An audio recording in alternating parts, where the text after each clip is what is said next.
یه نخ بده چون پاییز شده دیوونه دلم بروبی شده بابا. هم مهمون منم. چه مدلی میخوایی؟ یه نخ از اونی که ضررش بیشتره بده. اگه گفتی چی کم داره پاییز امسال؟ یه همدم فرفری چشمابی شطور در خواب بیند دلبرو رو میبینی؟ چی میبینی تو خواب؟ ریمیکس بای سولو. همه چی عوض شده، اون ورژنی که تو فکرمه با خودم فرق داره. انگار 100 سال توی غار بودم نمیفهمم کی پا شدم و فرداه.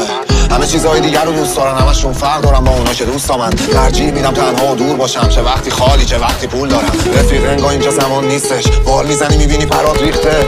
تا میای به خودت بس چی مؤذن بازم از آن میگه. دنیا رو میبینم دردم میگیره، دستی میگیری رو طرفم میچینه. وقتی میبینم گوشت همم میخورن اینجوری از خودم ترسم میریزه. نمینویسم چون سرگرم میبینه، این جمله بهم سرسختی میده. قلبم همه چی رو به نفعم میبینه، واسه همین پرچم دستم سفیده. حرفای خودم تو مغزم نمیره، مگه کسی خواهی داره ترکم بشینه. انقدر عمرمونو کوتاه کردم فکر کنم بعد من جدم منم و سیگار بیدار بیدار بیدار بیحال، دورم دیوار دیوار دیوار بیکار.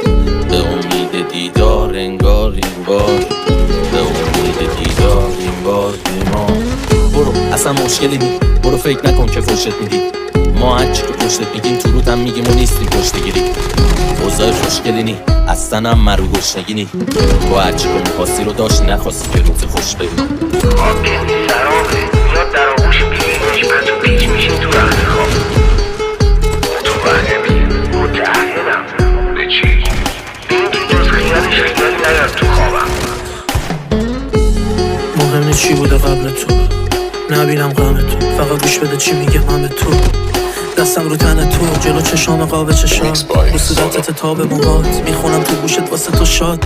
میره دستم رو خاله رو پات، واسه تو خوبه واسه همه بده. کل زندگی همه یه شبه، به این فکر نکن چی میشه تش. خود واقعیمه توی بغلت، یه مهو موزیک ملو، کنارم میخوری تلو.